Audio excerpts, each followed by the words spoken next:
अस्सलाम वालेकुम प्यारे भाइयों और प्यारी बहनों, उम्मीद करते हैं सभी हजरात खैर व आफियत से होंगे। इस्लामिक नया साल चल रहा है, यानी मुहर्रम का महीना चल रहा है। इस्लामिक नए साल की शुरुआत कैसे होनी चाहिए, मुहर्रम के महीने में क्या क्या करना चाहिए और हमें कौन सी दुआ पढ़नी चाहिए, किस तरह से इस महीने की शुरुआत होनी चाहिए, ये सब कुछ हम आपको पहले वाली वीडियो में बता चुके हैं। अगर वो वीडियो आपने नहीं देखी है तो इस वीडियो की डिस्क्रिप्शन में आपको उसका लिंक मिल जाएगा, या ये वीडियो एंड होने पर भी आपको एंड स्क्रीन पर भी वो वीडियो मिल जाएगी।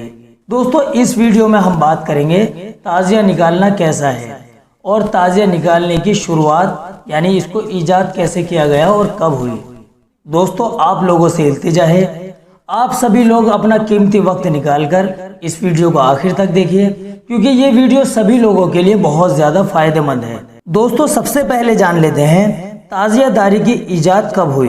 ताज़िया की ईजाद सन 352 हिजरी के शुरू में हुई। इब्ने बविया, जो मिस्र के अंदर हुकूमत करता था और शिया खानदान से ताल्लुक रखता था, उसने हुक्म दिया कि मुहर्रम की 10 तारीख को हजरत हुसैन रजी अल्लाह अन्हु की शहादत के गम में शहर और देहात की मार्केट की सभी दुकानें बंद कर दी जाएं। खरीदो फरोख्त को उस दिन के लिए बिल्कुल रोक दिया जाए। शहर और देहात के तमाम लोग मातमी लिबास यानी काले कपड़े पहने और खुल्लम खुल्ला रोएं और नौहा करें। औरतें अपने बाल खोलकर अपने चेहरों को काला करके कपड़ों को फाड़कर सड़कों और बाजारों में मरसियां पड़ती हुई, अपने मुंह को नोचती हुई और अपने सीनों को पीटती हुई निकलें। दोस्तों, अभी हमने आपको बताया कि मिस्र शहर में शियाओं की हुकूमत थी। शिया तबके के लोगों ने सरकार के इस हुक्म को खुशी खुशी मान लिया, मगर सुन्नी खामोश रहे और उन्होंने सरकार के इस हुक्म पर अमल नहीं किया। फिर अगले साल सन 353 हिजरी में सरकार ने इसी फरमान को जारी किया। शियाओं ने तो पिछले साल की तरह इस हुक्म की तामील की, पर सुन्नियों ने इस तरह करने से इनकार कर दिया। सुन्नियों के इस इनकार के नतीजे में सुन्नी और शिया दोनों तबकों के बीच बहुत बड़ी जंग छिड़ गई। मिस्र की सरकार उस वक्त शिया खानदान से थी, तो उसने शियाओं का साथ दिया। इस जंग में सुन्नियों का खूब खून खराबा हुआ और उन्हें बहुत ज्यादा जानी नुकसान भी हुआ, पर फिर भी सुन्नी मुसलमानों ने इसको इख्तियार नहीं किया, वो इससे दूर रहे। दोस्तों, उसके बाद शियाओं ने इस रस्म को हर साल अपनाना शुरू कर दिया और आज तक इस रस्म का रिवाज हम अपने मुल्क हिंदुस्तान में भी देख रहे हैं। दोस्तों, अजीब बात तो यह है कि हमारे मुल्क में अक्सर सुन्नी भी ताज़िया निकालते हैं, जो कि बहुत ज्यादा गलत है। आइए अब जान लेते हैं हिंदुस्तान में ताज़िया और मातम की शुरुआत कब हुई। दोस्तों, हिंदुस्तान में ताज़िया की शुरुआत अमीर तैमूर लंग के जमाने में उसकी कोशिशों से सन 880 हिजरी में हुई। दोस्तों, बताया जाता है कि अमीर तैमूर लंग के दौर में बहुत से वजीर और हुकूमत के कारकुनान यानी हुकूमत के ऑफिसर्स वगैरह शिया थे, तो हुकूमत के कामों की मसरूफियत की वजह से हर साल उनके लिए करबला जाना मुश्किल था। इसलिए बादशाह तैमूर ने करबला से हजरत हुसैन रजी अल्लाह अन्हु के रोजे की नकल मंगवाई और उसे ताज़िया की शक्ल में तैयार कराया, ताकि हुकूमत के ऑफिसर और वजीर उसकी जियारत करके करबला की जियारत का सवाब हासिल कर सकें और उन्हें करबला भी जाना ना पड़े।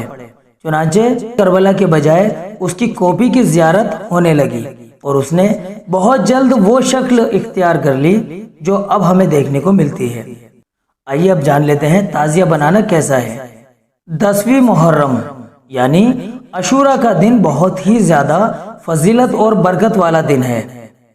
इस दिन की अजमत हजरत आदम अलैहिस्सलाम के जमाने से चली आ रही है और हजरत इमाम हुसैन रजी अल्लाह अन्हु की शहादत भी इसी दिन हुई। दोस्तों, कोई भी मुसलमान ऐसा ना होगा जिसे इस वाक़ये से दिली रंज ना हुआ हो, लेकिन उनकी याद में ताज़िया बनाना और उनके साथ नाचना कूदना, उसको जगह जगह पर लेकर मजमे के साथ चलना, इन सब की इस्लाम हरगिज इजाज़त नहीं देता।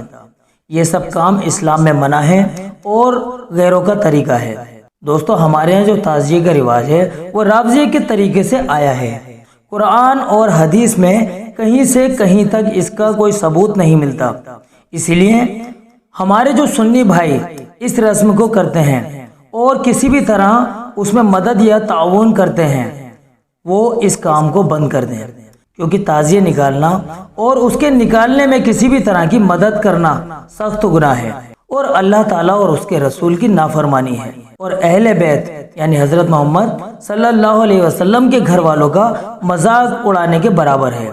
اس لیے اس سے بچیں تاکہ اللہ پاک کا غصہ ہم پر جائز نہ ہو۔ دوستو، تعزیے کے ساتھ کچھ لوگ منت اور نذر و عنایت کا معاملہ کرتے ہیں، ان سے ایمان چھن جانے کا خطرہ ہے، اس لیے تعزیے بنانا صرف ناجائز ہی نہیں بلکہ حرام ہے۔ جو لوگ اس کام کو بند کریں گے وہ اللہ اور اس کے رسول اور اہل بیت کی رضامندی اور خوشنودی کا سبب بنیں گے اور اللہ پاک ان سے راضی ہو جائیں گے۔ آگے جان لیتے ہیں کیا تعزیہ داری جائز ہے؟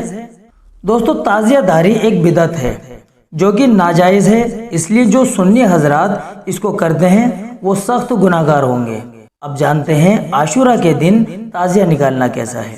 دوستو، تعزیہ چاہے محرم کی 10 تاریخ کو نکالا جائے یا 2-3 تاریخ کو نکالا جائے، اس میں شرکت کرنا، اس کو دیکھنا اور نکالنا سب بہت بڑا گناہ ہے، اور جو لوگ اس طرح کے کام کریں گے وہ اللہ کے یہاں بڑا گناہ کرنے والے لوگ ہوں گے اور دوزخ کی آگ کو بلاوا دینے والے ہوں گے، اس لیے اس سے بچنا بے حد ضروری ہے۔